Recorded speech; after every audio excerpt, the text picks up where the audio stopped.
maidudulot ng pagkain na napakasarap. Kaya naman sinusugal namin ang buhay namin para maihatid sa ibang kasiyahang yon.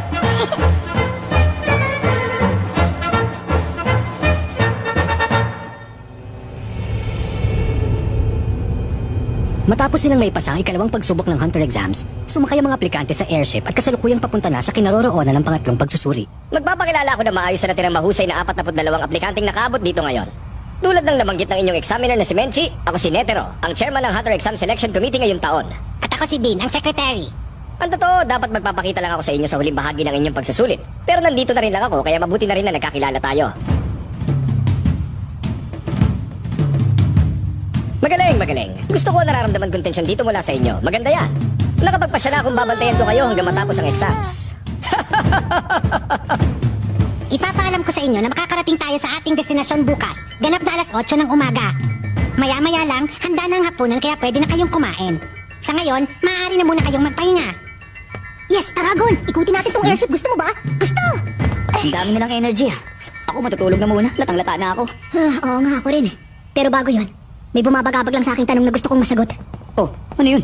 Ilang pagsusulit pa kaya natitira bago tayo matapos? Ah, oo nga. Hindi nila binabanggit kung ilan yun. Kadalasan umabot ng phase 5 o 6 sa kabuuan ng exam. Ibig sabihin, mga 3-4 na pagsusulit pang pagdadaanan natin. Kung ganun pala, lalong kailangan na makapagpahinga ng maigi. Pero, huwag kayo masyadong mapanatag. Ha? Pinalam lang sa atin ng sekretary kung anong oras tayo makakarating sa destinasyon natin. Pero hindi niya sinabing doon pala magaganap ang phase 3 ng exam. Kaya posibleng dito mismo sa airship mangyari yun. At isa pa, hindi tayo nakakatiyak kung tatawagin nila tayo para doon. Hindi nga, nangyayari ba yun? Kung tutusin, hindi naman yan imposible. Malay nyo, makatulog kayo na mahimbing at paggising ninyo, magulat na lang kayo dahil tapos na ang exams. Kaya mas mabuti huwag kayo matutulog. Mas maganda manatili na lang kayo nakasubaybay para siguradong hindi nyo yung makaligtaan. Kulang ng beauty sleep ko. Sige, salamat sa payo mo ha. Mamaya na lang. Tatandaan namin yung mga sinabi mo. Okay, walang problema. Galingan natin.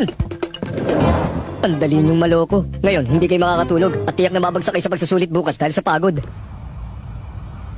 Imposibleng dito maganap ang susunod naming pagsubok. Dahil kung ganun palang intensyon nila, hindi nila kami papayagang gawin ang anumang gusto namin. Imbes, dapat pinabang lang nila kami.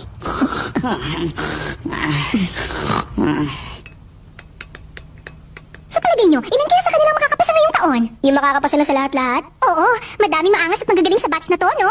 Kahit na nagkamali ako at ibinagsak ko pa silang lahat ng una. Pero depende pa rin yun sa kung gaano kahirap ang mga susunod na pagsubok. Oo nga, malas nila kung mahirap, no? Pero sabihin mo nga, naramdaman mo rin ba yun? Marami sa kanilang napakalakas ng nilalabas na aura, no? Napansin mo sa tots? Oo, napansin ko. Natutuwa din ako sa mga baguhan ngayong taon. Ang gagaling nila, di ba? Kahit may pagka-NN siya, tingin ko malaki ang pag-asa ng number 294. Ang siguradong pasado na sa akin, si number 99. Ang mayabang na batang yon, mukhang nababagot na siya sa exams eh. Ikaw, Buhara. Teka, sino nga ba? Hindi siya baguhan pero siyang pupustahan ko, si number 44. Naaalala mo na nagwawala si number 255 at sinugod ka niya? Sa iba talaga ako nakatingin nung mangyari yun. Malamang naramdaman mo din yun, Menchi. Si number 44 talaga ang tunay na mapanganib ng mga oras na yun. Nako, oo, napansin ko rin yun. Gustong-gusto niya tayong tapusin noon, halos hindi na nga siya makapagpigil. Pero hindi mo ba napansin, Buhara? Ganun na siya mula nung una pa lang. Kakakita pa lang natin sa kanya pero yung aura niya napakalakas na, nakakatakot. Talaga? Oo, yun ang dahilan kaya mula nung una pa lang hindi na ako mapakali. Dama kong pasimpleng hinahamon niya tayo. May nararanasan din akong ganun sa kanya. Kailangang bantayan na maigi ang isang yon. At ayoko mang aminin ito pero nakikita ko ding hindi nalalayong ugali niya sa atin. Yun nga lang, mas malala ang kabaliwan niya at hamak na mas napapariwara ang isipan niya. Nasa dugo na ng Hunter na palagi tayong uhaw sa mga sitwasyon na susubok sa kakayahan natin. At ano nga bang Hunter exam kundi perpekto pagkakataon para doon?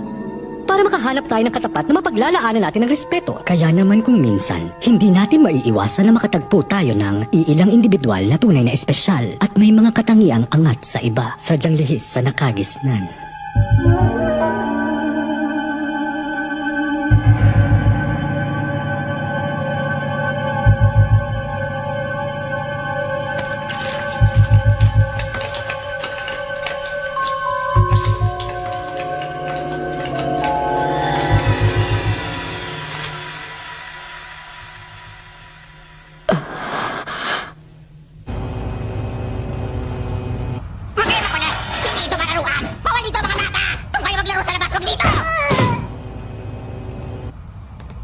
Wow, ang ganda! Tamugon! Ano meron dyan? Wow! Mukha silang mga kumikinang na hiyas! Diba? Oy, Kilua, may tanong ako sa'yo. Meron ka pa bang mama at papa? Buhay pa sila nung huling kita ko. Anong trabaho nila? Mga assassin. Ha? Pareho sila? Ano bang reaksyon yan? Ang weirdo mo talaga kahit kailan. Ha? Ikaw pa namang unang pinagsabihin kung ganyan ang reaksyon. Sineryoso mo naman ako agad. Pero seryoso ka naman, di ba? Paano mo naman nasabi? Wala, hinulaan ko lang. Ang boring naman. Kadalasan natutuwa lang sa akin ng mga tao dahil hindi nila masabi kung seryoso ba ako o hindi. Oo? Ang totoo, puro assassin kami sa pamilya ko. Kaya yun, tama ka. At umaasa silang lahat na magiging mahusay akong assassin tulad nila. Yun nga lang, ayoko talaga ng ganun. Sino ba namang may gusto na kinukontrol ang buhay mo, di ba? Biruin mo, nung sinabi ko sa kanilang gusto ko mabuhay ng malaya, alam mo ba, para silang nasiraan ng bait. Tumutulo pa talaga yung luha ni Mama nung sinabi niya ako pa naman sa lahat ng anak niya may pinakamalaking potensyal na maging top assassin. Nakakayamot, di ba? Kaya yun tuloy. Nag-away kami at nung ayaw nila akong palisin, sinaksak ko si Mama sa mukha at si Kuya naman sa tagiliran, kaya heto na ako ngayon. Siguradong gusto na nila akong patayin. Subukan nila at paiyakin ko silang lahat. Pag naging bounty hunter na ako, una kong huhulihin ang buong pamilya ko. Siguradong malaki-laki ng bounty ang makukolekta ko sa mga ulo nila.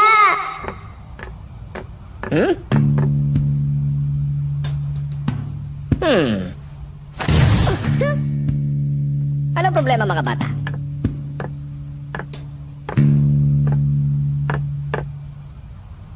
Kayo pala, ginoong netero. Napansin niyo po ba kung sino yung nakatayo sa bandaron ngayon lang? Hindi eh. Sinusubukan niya ba kami? Ang bilis niyo para sa edad niyo yan. Ha? Yun lang ba? Halos wala naman akong ginawa. Anong kailangan niyo? Wala kayong papel sa exams namin kundi sa panghuling pagsubok, hindi ba? Wala namang masama kung kausapin ko kayo. Nababagot lang ako kaya naisipan ko maghanap ng mga makakalaro. At may gusto nga pala ako itanong sa inyong dalawa. Kumusta naman ang unang Hunter exams nyo? Ano, masaya ba? Opo, napakasaya po. Natutuwa ako dahil wala pang lumalabas na written exam. Ayoko po talaga nun eh. Para sa akin, hindi ako nasiyahan. Ang inaasahan ko sa Hunter exams, mas mahirap pa. Siguro naman sa phase 3, hindi na ako antukin sa sobrang dali. Hindi ko masabi. Tingnan natin. Tara na nga, Gon. Sandali lang muna. Gusto ko sana kayong imbitahan na sumali sa isang laro. Laro? At kapag natalo niyo ako sa larong ito, ipinapangako kong pasado na agad kayo sa Hunter exams. Talaga po? Sige, sali ako! Sali ka na rin. Ano?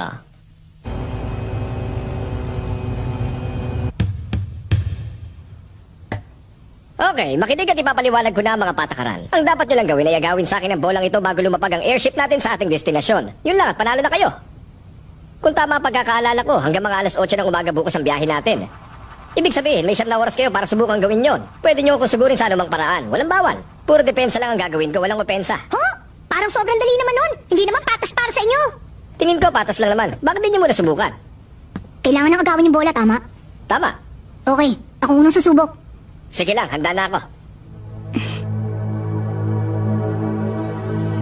Minimenos niya ako.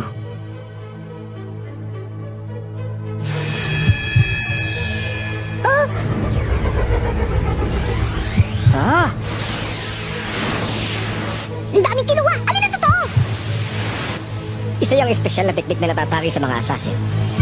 Ang Rhythm Echo. Gumagamit sila ng kakaibang ritmo upang makalikha ng mga naiiwang imahe para lituhin ang kanilang kalaban. Nakapangingilabot isipin na may isang batang tulad niya na dalubhasa na sa teknik na ganitong kahirap.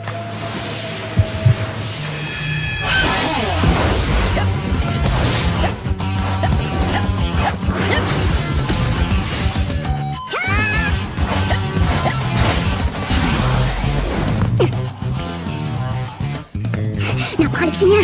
Talaga bang matanda na siya? O ano na? Yun lang ba yun? Kung ganun, titigilan ko na lang ang paggalaw niya. Aray! Ang sakit nun! Aray! Ang sakit! Aray! Nako, hindi siya nagalinlangan sa sipang yun ah. Kung karaniwan tao ako, malamang durog na ang mga buto ko ngayon. Kasar! Gawa ba sa bakal ang binti ng matandang yan? Kiluwa dali! Itag mo ko! Ako naman! Pasubok! Tingnan natin, ano naman kayang gagawin ng batang ito? Mukhang napakabait at masiyahin niya, hindi ko masabi. Okay!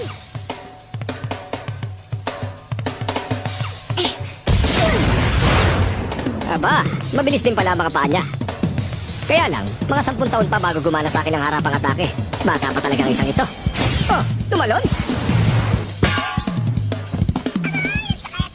Sira ka talaga! Bakit kasi uuwi na tanong mo na tuloy? Umayos ka nga! Nasayang lang! Nagulat pa naman yung matanda pagkakataon mo sana yun! Nagulat talaga ako. Mukha lang siyang ignorante, pero nakikita ko na maliksi at mabilis din siyang kumilos. Mali yun! Erase!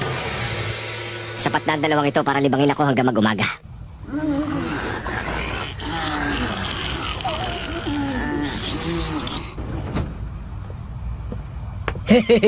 Kumusta na kaya yung dalawang kawawang loko na madali ko nauto kanina? Malamang sa sobrang nervous dahil sa sinabi ko, hindi na sila makatulog ngayon at... Ano? Natulog pa rin sila?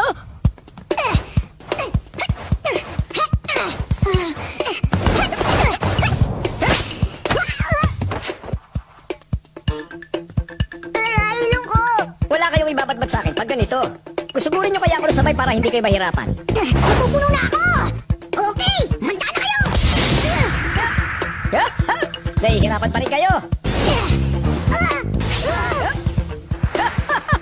Hindi man lang pinagpapawisan si Ginoong Netero. Aray! Hindi kami mananalo sa kanya kung wala kaming strategy. Mukhang paulit-ulit na lang ang ginagawa nyo. Sinipa niya palis ang bota niya para humaba ang saklaw ng sipa niya? Hindi rin. Nagtatayan yung dalawa.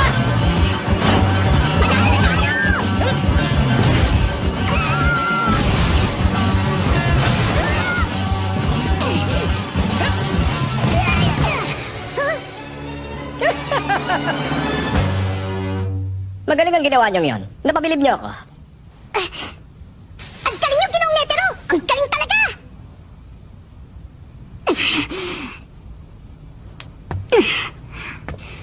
Tama na nga to! Ayoko na! Sige, talo na ako! Oh, susuko na agad siya? Bakit? May oras pa naman tayo, oh. At muntik na natin maagaw sa kanya yung bola. Ikaw talaga. Hindi mo pa ba nagigets hanggang ngayon? Hagon? Mula kanina, na hindi pa ginagamit ni Tanda yung kanang kamay at kaliwang binti niya. Ha? Sa kabila nun, wala pa rin tayong laban sa kanya. Kahit habulin pa natin siya ng isang buong taon, hindi natin maaagaw yung bola.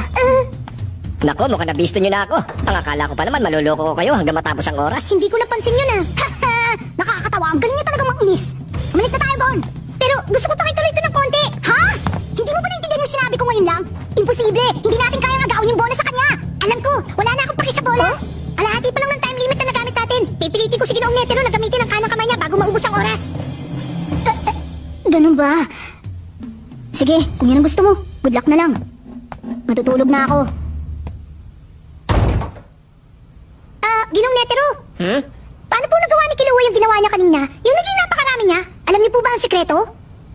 Alam ko, mga taong konektado lang sa mga palihim na gawain ang gumagamit nun. Walang silbi para sa'yo, matutunan pa yon. Sa katunayan, hindi mo na dapat matutunan yon. Pero isa yung kahangahangang teknik. Oh, at matinding pagsasanay ang kinailangan para magawa niya yon. Ang astig talaga ni Kilua kahit kailan. Di yan ubra! Kainis, ang sama na tuloy ng disposisyon ko. Di bale na nga, wala na akong magagawa. Oy, bata, tumigil ka! Idangga tayo tapos didedwain pa tayo. Mata namang gumalang! Kung hindi pa ako huminto kanina, malamang napatay ko na yung matandang yun para lang makuha yung bola sa kanya.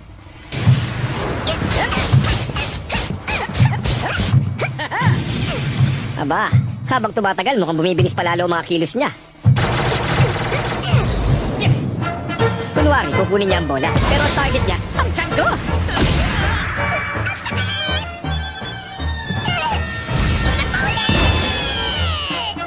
Kapag inuntok pa ulit ang batang to ang ulo niya sa tiyan ko, sigurado mababasag na ang bungo niya.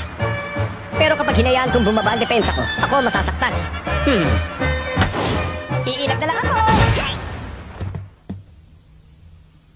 Ha? Namatay ba siya?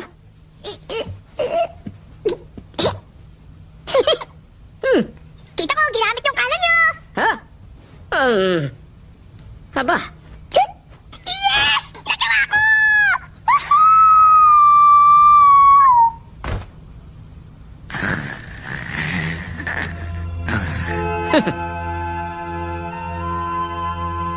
hello? Ito ba yung piloto? Ako ito. Kumusta naman ang lipad natin? Maayos ba? Mabuti naman. Pasensya na kung pangungunahan kita pero... Pwede bang bagalan mo lang ang paglipad? Sa isang larong naisip ni Netero para pumatay ng oras, may mahalagang bagay siyang nakita kay Gon. Mahimbing na nakatulog si Gon habang dahang-dahang papalapit ang airship na may dalang 42 natitirang aplikante sa ikatlong pagsusulit.